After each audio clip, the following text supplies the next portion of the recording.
Hello friends, welcome you all. हम लोगों ने न्यू पॉलिटी कोर्स सीरीज के अंतर्गत यूनियन टेरिटरी वाला चैप्टर स्टार्ट किया था और अब तक हम लोगों ने जो evolutionary history of states and UTs है उसको कंप्लीट कर लिया था। ठीक है, हमने स्टेट रीऑर्गेनाइजेशन एक्ट के बारे में भी देखा था, किस प्रकार से जो स्टेट्स है उसका इवोल्यूशन हुआ है from time to time. And actually आपको ये भी पता है कि जब आपका स्टेट रीऑर्गेनाइजेशन एक्ट पारित हुआ था तो उस समय we have the 14 states and now we have the 28 state. तो इसके समक्ष हमने क्या कंक्लूजन निकाला था कि जो यूनियन है इंडिया का, that is union of India is indestructible but states are destructible in nature, यानी कि हम स्टेट्स को डिवाइड करके डिफरेंट स्टेट्स बना सकते हैं, मल्टीपल स्टेट को एक साथ जोड़कर एक स्टेट बना सकते हैं। और ये सारा का सारा अधिकार किसको दिया गया है? संविधान की तरफ से पार्लियामेंट को दिया गया है। स्टेट लेजिस्लेचर का यहाँ पर कोई भी अधिकार नहीं है, ये ध्यान रखनी है आपको अच्छे से। ठीक है, और साथ ही साथ हमने जो इंटीग्रेशन ऑफ प्रिंसिपल स्टेट्स है उसके बारे में भी हमने देखा था। ठीक है, कि किस प्रकार से जो इंटीग्रेशन हुए हैं प्रिंसिपल स्टेट का। आपको पता होना चाहिए कि we have the 552 principal state at the time of independence and with the help of Sardar Patel किस प्रकार से ये जो प्रिंसिपल स्टेट्स है वो इंटीग्रेट हुए थे। And approx 549 principal states integrate हो चुके थे, तो जो बचे 3 उसको बाद में डिफरेंट मेथडोलॉजी से इंटीग्रेट किया गया। ठीक है, तो ये आपको ध्यान रखनी है। तो जैसे हमने देखा भी था, हैदराबाद को पुलिस एक्शन से इंटीग्रेट किया गया, जूनागढ़ को रेफरेंडम के माध्यम से इंटीग्रेट किया गया, कश्मीर को इंस्ट्रूमेंट ऑफ एसेशन के माध्यम से इंटीग्रेट किया गया। कश्मीर के बारे में आपने पढ़ा भी होगा, इसके हिस्टोरिकल बैकग्राउंड के बारे में आपने जाना भी होगा। अगर आपको उनकी कहानी नहीं पता है तो आप हमें कमेंट सेक्शन में बताना, मैं जम्मू एंड कश्मीर के ऊपर एक स्पेशल से वीडियो आपको डाल दूंगा। ठीक है, तो साथ ही साथ हमने ये भी दिखाया था कि किस प्रकार से लिंग्विस्टिक स्टेट की डिमांड हुई थी एंड वेरियस कमीशन बना था, एसके धर कमीशन है।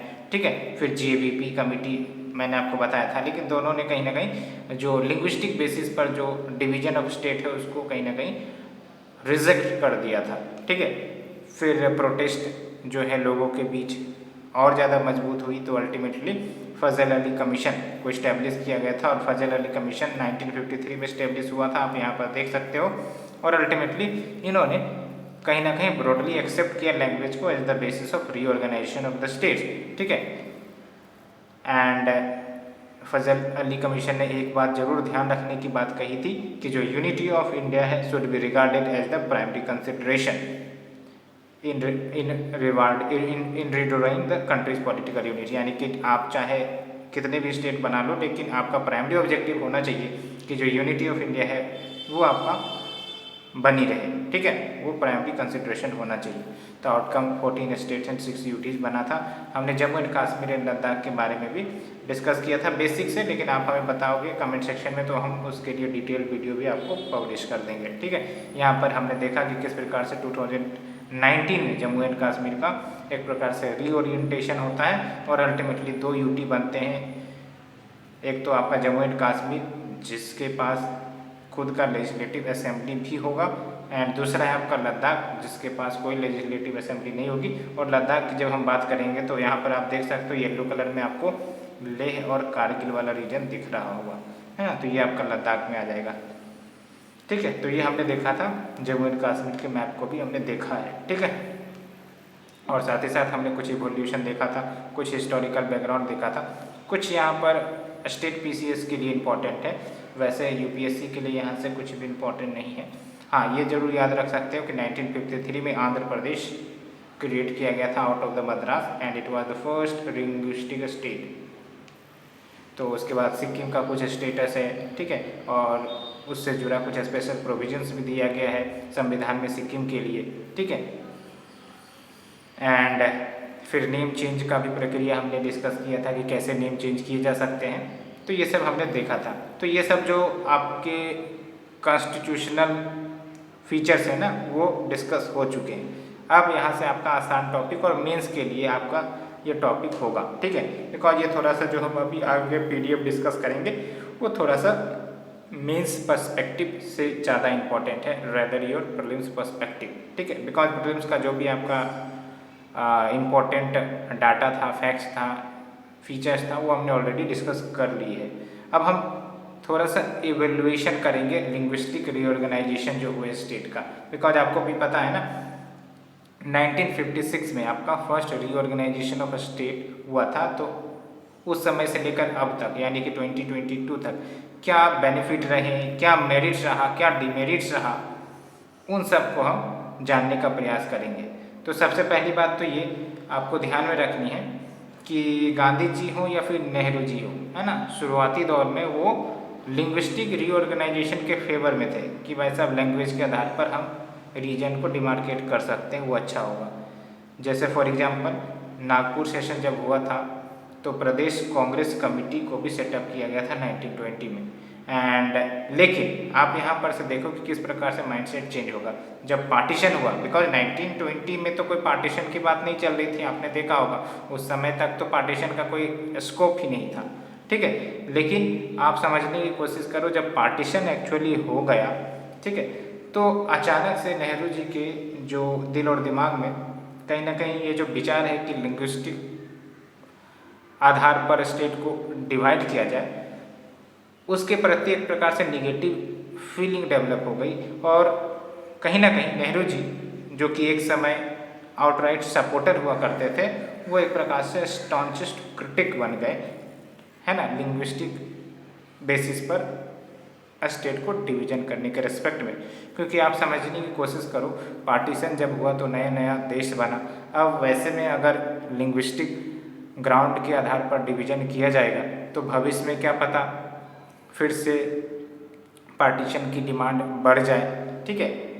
तो इसी को ध्यान में रखते हुए आपने ये भी देखा कि जेबीपी कमेटी जब बनी थी तो उन्होंने भी लिंग्विस्टिक ग्राउंड के आधार पर डिवीजन करने से इनकार कर दिया था। Even what Fazal Ali commission की भी बात कर लेते हैं तो उन्होंने भी तो वन स्टेट वन लैंग्वेज वाला जो फिलॉसफी उसको तो नकारा ना। उन्होंने ये कभी नहीं कहा कि भाई साहब एक स्टेट तो एक लैंग्वेज वाला कंसेप्ट होना चाहिए, ठीक है। उन्होंने बोला कि unity of India should be taken into consideration as the primary goal. तो ये बातें हो गई। और उसके बाद आप देख सकते हो 1940s के बाद से कहीं ना कहीं लिंग्विस्टिक स्टेट के डिमांड में कहीं ना कहीं रिसर्जेंस देखने को मिला। जैसे संयुक्त कर्नाटका, है ना, महागुजरात, पंजाब। एंड इम्पॉर्टेंट बात ये है कि अधिकांशतर जो मूवमेंट रहा है लिंग्विस्टिक स्टेट्स को लेकर वो कहीं ना कहीं आपका साउथ इंडिया से डिमांड आया था। फॉर एग्जांपल जो मद्रास था, पहले तो मद्रास इंटीग्रेटेड था, आज जो आप आंध्र प्रदेश देखते हो एक समय वो मद्रास का ही पार्ट था, ठीक है। तो मद्रास में जो तेलुगु स्पीकिंग रह रहे थे उन्होंने बेसिकली अपने लिए तेलुगु स्पीकिंग स्टेट की डिमांड की, जो कि आज आपका आंध्र प्रदेश के रूप में देखने को मिलता है, ठीक है। और ये जो मूवमेंट है ये शुरुआत में लीड की गई थी स्वामी सीताराम के द्वारा एंड बाद में पोट्टी श्री मल्लू जो हमने डिस्कस भी किया था, ठीक है। एंड अल्टीमेटली आउटकम क्या निकला, तो आंध्र प्रदेश आपका बनकर तैयार हुआ 1953 में। उसके बाद कहीं ना कहीं ये जो आंध्र प्रदेश बना ना, इस क्रिएशन ने और भी बहुत सारे जो राज्य है ना उनके डिमांड को कहीं ना कहीं मजबूत किया कि नहीं हमें भी कहीं ना कहीं डिवीजन चाहिए लिंग्विस्टिक बेसिस पे। तो दैट्स वाई कहीं ना कहीं प्रेशर में आकर एक कमेटी जो सेटअप की गई थी स्टेट रीऑर्गेनाइजेशन एक्ट वाली 1956 में, और उसके बाद जो आपका फजल अली का रिकमेंडेशन है उसको इस्टेब्लिश किया गया स्टेट रीऑर्गेनाइजेशन एक्ट के अंतर्गत। और अल्टीमेटली हमने देखा कि जो आपके 14 स्टेट्स उस समय बनाए गए थे। तो अब हम देखेंगे क्या कुछ मेरिट्स हैं, उसके बाद हम डीमेरिट्स को भी जानने का प्रयास करेंगे। पहली बात तो ये है मेरिट्स यानी कि जो हम डिमांड कर रहे हैं लिंग्विस्टिक रीऑर्गेनाइजेशन ऑफ स्टेट्स का, तो उसका क्या पॉजिटिव है ना।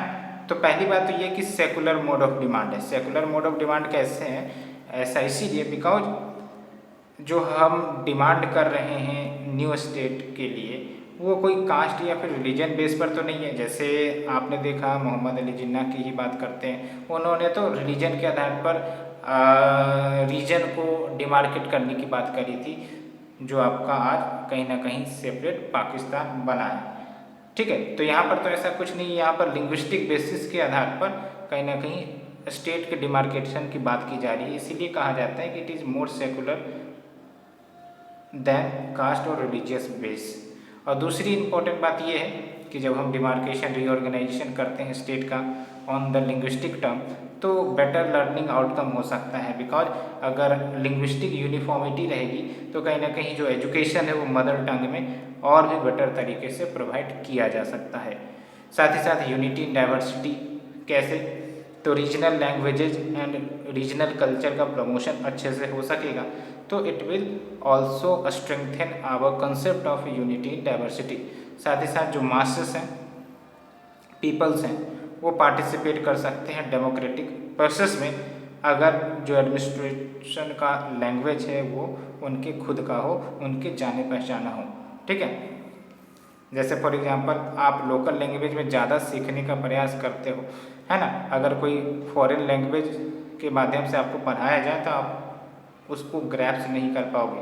उसी प्रकार से जो मासेस हैं वो लोकल लैंग्वेज में सब चीज़ें ज़्यादा समझते हैं। ठीक है, इसलिए तो जब फ्रीडम मूवमेंट चल रहा था तो जो आपके लोकल न्यूज़पेपर थे ना, उनके माध्यम से जो लोगों के अंदर आज़ादी के प्रति जो चाहत है उसको बढ़ाने का काम किया था, ये भी आप समझ सकते हो। इसलिए मासेस जो है वो आराम से पार्टिसिपेट कर सकते हैं डेमोक्रेटिक प्रोसेस में, अगर जो लैंग्वेज है एडमिनिस्ट्रेशन का वो उनके खुद का हो। और साथ ही साथ इफ़िशिएंट एडमिनिस्ट्रेशन भी प्रमोट हो सकता है, बिकॉज मल्टीलिंगुअल स्टेट अगर होगा तो it will be very difficult to administer efficiently and effectively.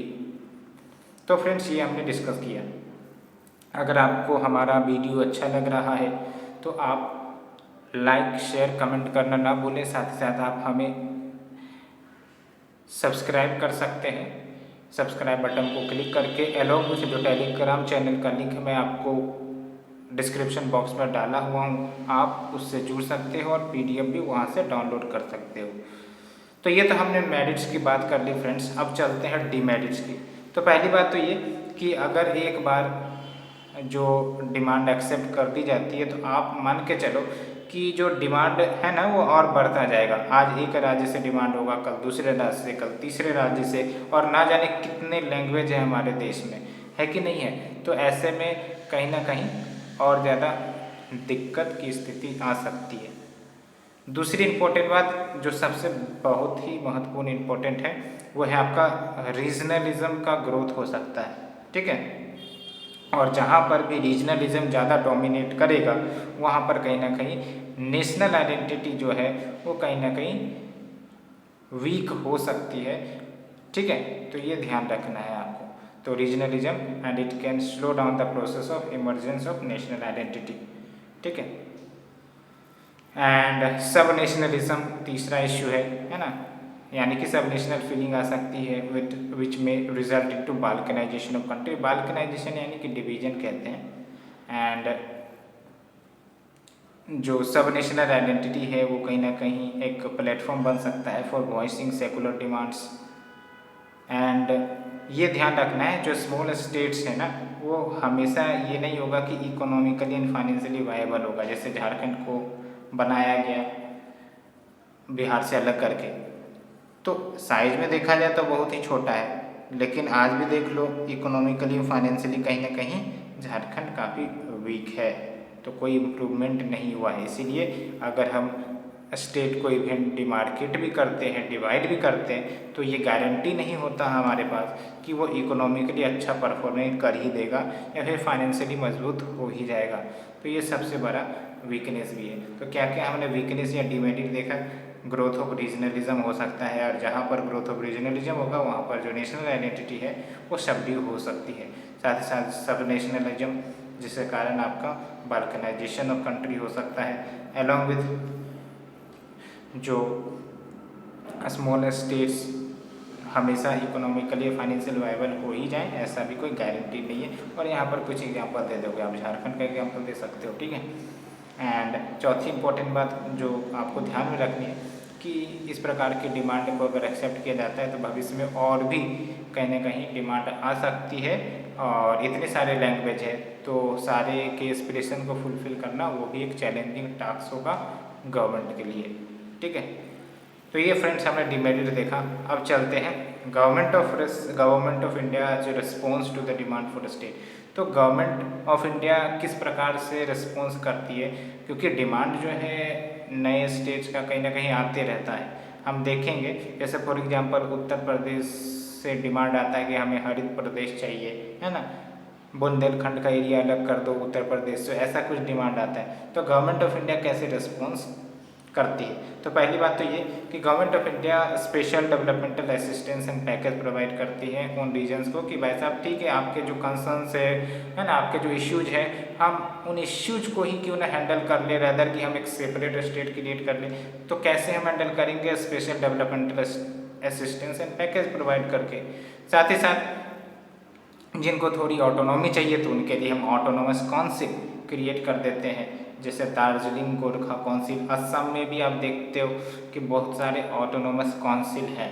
तो क्यों ये ऑटोनोमस काउंसिल बनाए जाते हैं? सो दैट उनको थोड़ी बहुत ऑटोनॉमी दी जा सके कि वो अपने जो मैटर्स है ना, वो लोकली गवर्न कर सके।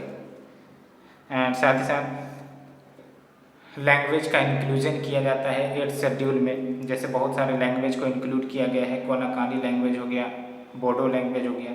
साथ ही साथ डेवलपमेंटल बोर्ड्स को सेटअप किए जाते हैं। यहाँ पर आप देख सकते हो Vidarbha developmental board, Saurashtra developmental board, so that जो डेवलपमेंटल बैकवर्डनेस है उनको दूर किया जा सके, और जो डिमांड है स्टेट की, नए स्टेट की, कहीं ना कहीं वो इन डेवलपमेंटल मैथडोलॉजी से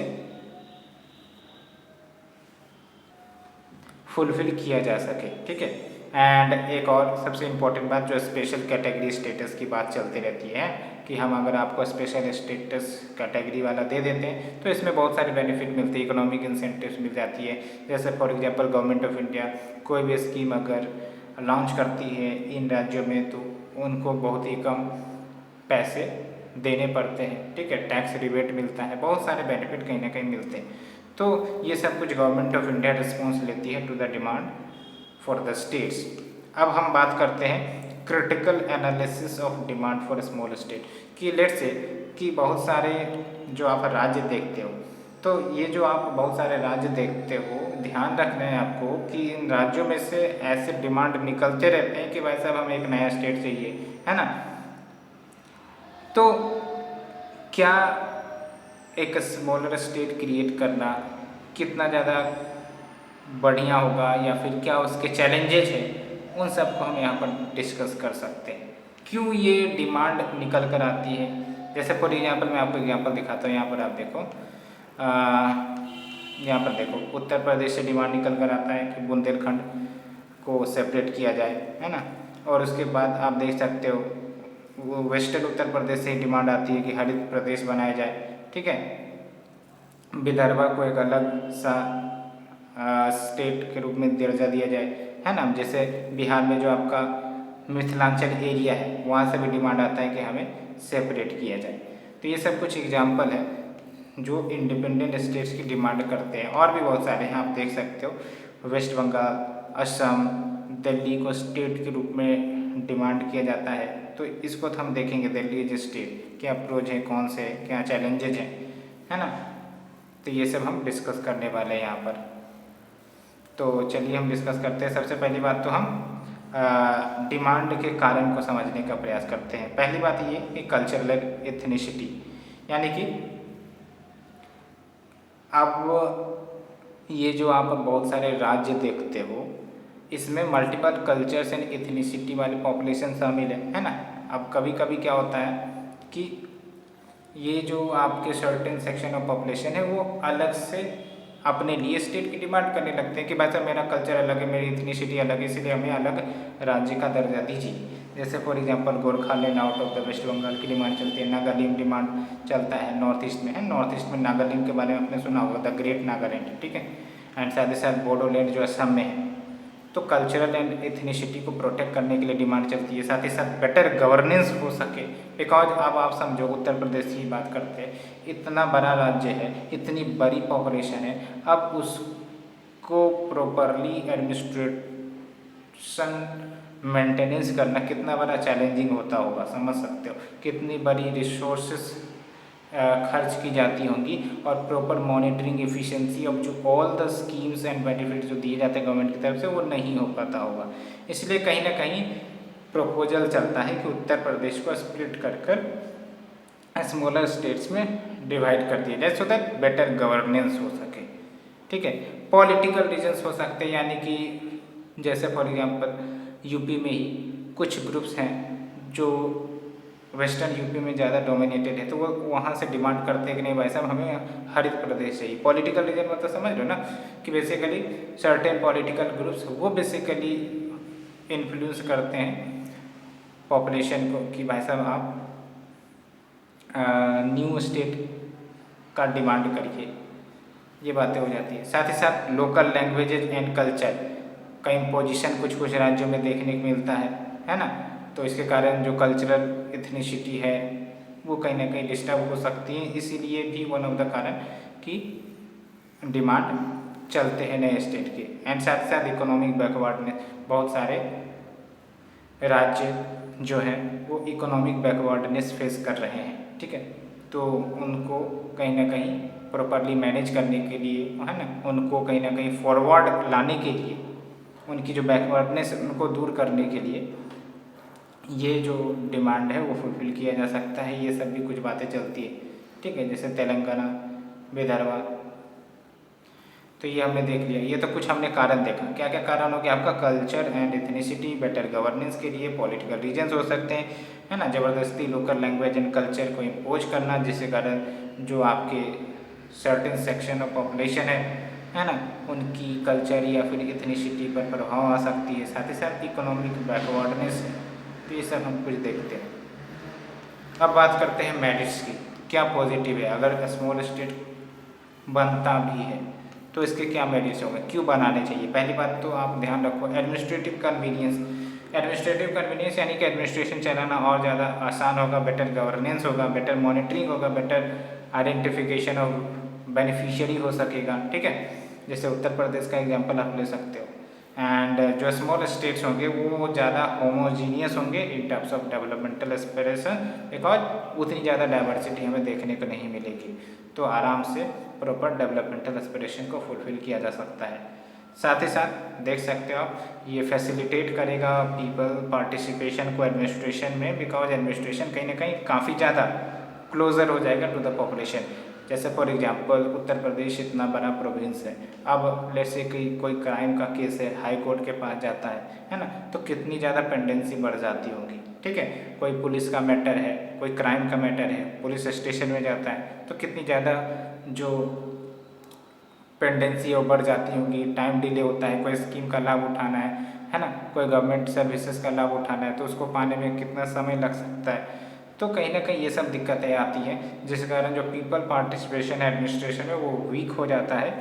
ठीक है, तो अगर स्मॉलर स्टेट रहेगा तो पीपल पार्टिसिपेशन भी स्ट्रेंथन होगी और एडमिनिस्ट्रेशन और ज़्यादा नज़दीक आएगा, पीपल के पास आएगा। ठीक है, एंड साथ ही साथ बहुत सारे ऐसे एविडेंस भी देखे हैं कि जो छोटे छोटे राज्य हैं है ना, वो कहीं ना कहीं इकोनॉमिक ग्रोथ में लीड कर रहे हैं। जैसे गोवा की बात करते हैं ना, तो गोवा देख सकते हैं कितना छोटा सा राज्य है और आज वो इकोनॉमिक ग्रोथ में कितना आगे है, पर कैपिटा इनकम गोवा की कितनी ज़्यादा आगे। तो ये एक बातें हो सकती है कि अगर हम स्मॉल स्टेट में डिमार्केट करते हैं तो इकोनॉमिक ग्रोथ जो है उस स्टेट का वो और ज़्यादा बढ़ सकता है। लेकिन इसके क्रिटिसिज्म भी है, झारखंड का एग्जाम्पल आप ले सकते हो। ठीक है, despite resources are there but कहीं ना कहीं जो इकोनॉमिक ग्रोथ डिजायर्ड होनी चाहिए झारखंड की वो कहीं ना कहीं हमें देखने को नहीं मिलती है। तो ये बातें हो गई। साथ ही साथ डेमोक्रेटिक डिसेंट्रलाइजेशन यानी कि more and more participation of the people वो कहीं ना कहीं देखने को मिलेगा, बिकॉज पॉपुलेशन जब एक लिमिटेड रहेगा तो जो भी कंसर्न्स है पीपल के वो कहीं ना कहीं गवर्नमेंट तक पहुंचाया जा सकता है आसानी से, बेटर गवर्नेंस हो सकता है। तो डेमोक्रेटिक डिसेंट्रलाइजेशन का एक तरीका भी हमें यहाँ देखने को मिलता है। साथ ही साथ जो आइडेंटिटी क्राइसिस की समस्या है एथनिक ग्रुप्स के बीच, है ना, कि भाई साहब हमारे एथनिक ग्रुप्स को, कल्चर को वैल्यू नहीं दी जाती है, तो वो सब जो आइडेंटिटी क्राइसिस है ना वो ख़त्म हो सकती है, ठीक है। एंड उनको भी कहीं ना कहीं इनेबल किया जा सकेगा कि अपने लैंग्वेज एंड कल्चर को आप डेवलप करिए, ठीक है। नहीं तो आप समझ सकते हो इतना बड़ा अगर कोई प्रोविंस होगा उसमें मल्टीपल एथनिक ग्रुप्स होंगे, अब सबके डिमांड को फुलफ़िल करना या फिर सबको प्रॉपर जो उनके लैंग्वेज है कल्चर को मेंटेन करना, वो हो सकता है दिक्कत वाली बात हो। लेकिन if there is a smaller state तो उनकी जो इथनिक आइडेंटिटी है ना, वो प्रॉपरली मेंटेन की जा सकती है, उन पर प्रॉपरली वर्क किया जा सकता है गवर्नमेंट की तरफ से, उनके जो खुद के लैंग्वेज है कल्चर है वो प्रोटेक्ट और अच्छे तरीके से हो सकती है। तो फ्रेंड्स ये हमने डिस्कस किया। अब चलते हैं डिमेरिट्स की ओर। तो डिमेरिट्स यही है कि पहली बात तो ये कि जो आप स्मॉल स्टेट की बात कर रहे हो इसको डिफाइन कैसे करोगे, define in terms of what, area, in terms of population, in terms of economic backwardness, what. तो पहला बात तो यही है कि डेफिनेशन इज सब्जेक्टिव, ठीक है, तो कहीं ना कहीं हमें एक ऑब्जेक्टिव क्राइटेरिया आइडेंटिफाई करना पड़ेगा। दूसरी इंपॉर्टेंट बात यह है कि अगर हम डिवीज़न करते हैं, स्मॉलर स्टेट क्रिएट करते हैं, तो फाइनेंसेस के जो एलोकेशन होंगे उसमें दिक्कतें आ सकती है। सेंटर स्टेट रिलेशंस हमें फिर से कहीं ना कहीं इस्टेब्लिश करने पड़ेंगे बिटवीन द न्यू स्टेट्स, ठीक है। And allocation of finances, because जब नए नए स्टेट बनेंगे तो उनके पास पैसे की तो कमी होगी, तो कहीं ना कहीं जो फाइनेंशियल एलोकेशन है या फिर जो फाइनेंशियल बर्डन है केंद्र सरकार का वो बढ़ सकता है। एंड साथ ही साथ ये भी एक अच्छा पॉइंट है, it can go against the spirit of Vallabh भाई पटेल, बिकॉज वल्लभ भाई पटेल हमेशा जो है वो इंटीग्रेशन की बात करते हैं, ठीक है, रेदर देन कि हम स्प्लिट करें।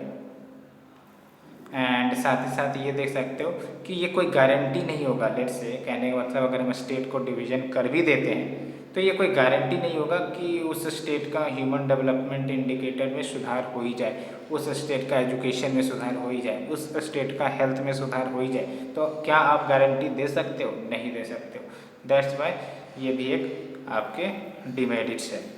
एंड साथ ही साथ नया स्टेट बनेगा तो डिपेंडेंसी जो है सेंटर के ऊपर ज़्यादा रहेगी फाइनेंसेस के लिए, है ना। साथ ही साथ आपका लो टैक्स बेस रहेगा क्योंकि नया नया स्टेट बना है तो अल्टीमेटली सब कुछ जो है नए तरीके से होगी, रिसोर्स डिस्ट्रीब्यूशन होगा, ठीक है। फोर्सेस जो पुलिस फोर्सेस है जो लॉ एंड ऑर्डर मेंटेन करते हैं उनका डिस्ट्रीब्यूशन होगा, ठीक है। एंड जो आपके पॉपुलेशन है ना, उनका जो आपका टैक्स बेस है उस पर भी असर पड़ेगा।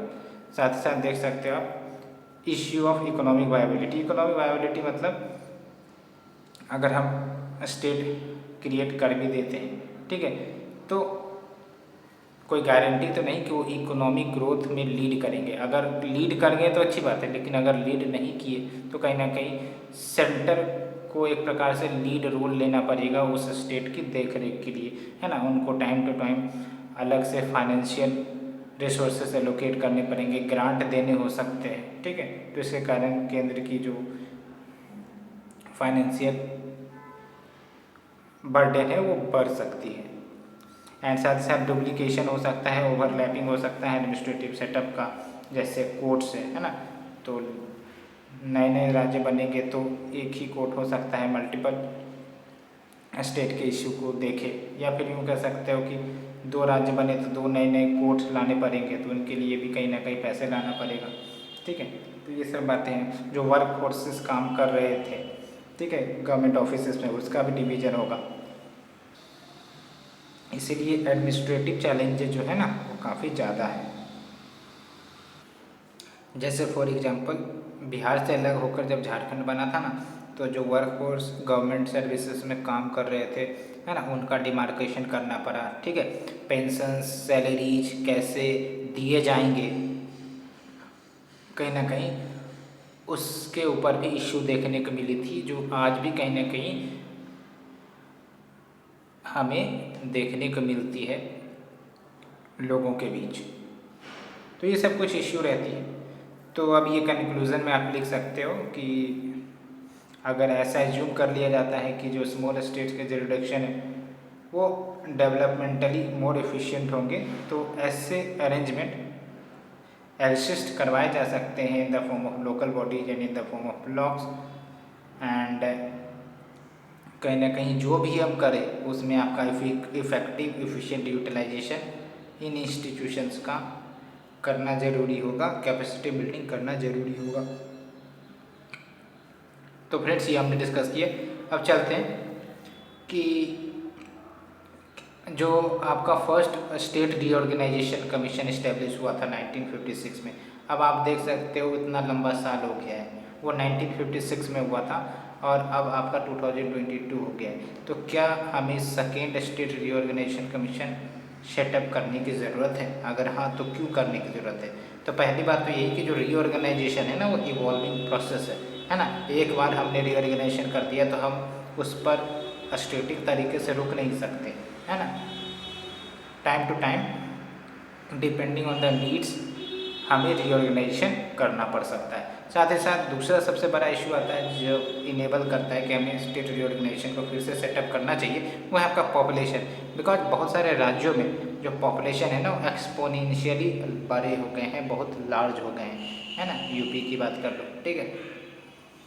एंड उसके बाद एलपीजी यानी कि लिबरलाइजेशन, प्राइवेटाइजेशन, ग्लोबलाइजेशन को आते हुए 30 साल लगभग हो चुके हैं। तो इसके बाद कहीं ना कहीं वेरियस स्टेट में जो डेमोग्राफी है एंड सोशियो इकोनॉमिक रियलिटीज़ है वो बदली है, जिसके कारण रीजनल सेंटिमेंट्स निकल कर आता है कि कुछ राज्यों में बोला जाता है कि हमें निगलेक्ट किया गया। जैसे फॉर एग्जांपल कुछ राज्य प्रॉपरली डेवलप्ड हैं, है ना, काफ़ी अच्छी उनकी जीएसडीपी है, और कुछ राज्य जो हैं वो अंडर डेवलप्ड है ना, बहुत ही कम पर कैपिटा इनकम है उनका। तो ये सब कुछ इश्यू निकल कर आती है। साथ ही साथ to explore the ways to match the contemporary developmental aspiration, जो कंटेम्प्रोरी डेवलपमेंटल एस्पिरेशन चल रहे हैं बहुत सारे राज्य में, कुछ राज्य में नहीं देखने को मिल रहा है ना।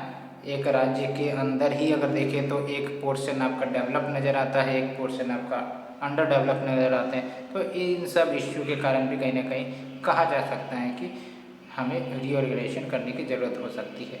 साथ ही साथ टू इंश्योर कि equitable, inclusive social, economic and environmental growth हो। तो ये बातें हो गई।